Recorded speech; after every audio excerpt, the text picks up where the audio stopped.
Լրագրողն եմ մավի կանչման հետևից նկավելու ու բոտենում որ բան ան։ Ես ինչի՞ց Ես երևի գնացել են հասկացնել։ Ներեցեք ինչ էր պատահել։ Ինչի համար, չգիտեմ, տեղյակ չեմ, գիտեմ, որ անդա դժգոհում է ինչ-որ բանից, ինչ ա ուզում ասի, թող պարզ ասի, բոլորս հասկանանք։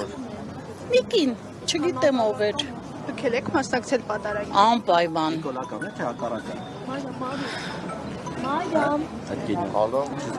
Ես ինչ պատասխանեմ է ձեր հարցին։ Դուք գոհ եք, որ վեհափարի անունը զեղչվեց։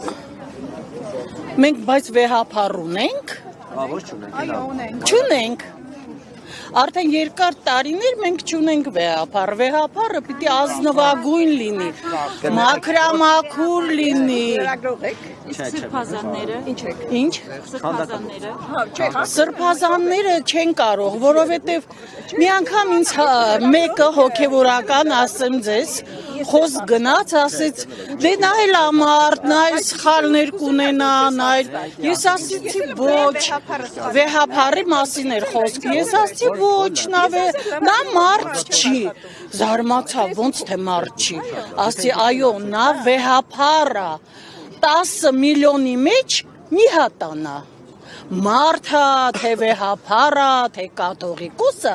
ինքը միակ անկրկնելին է, իսկ սրբազանները շատ են,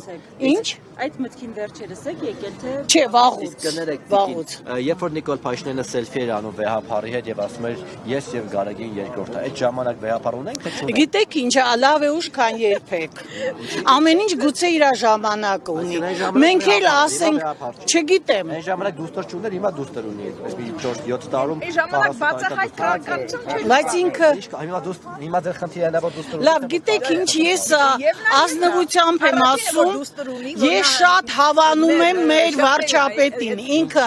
օրնյալ առաքյալ է, երեք առաքյալների տոններ, երեք առաքյալների տոններ, այսօր էլ իրատունն է, ես եկել եմ իրան խոսավորել։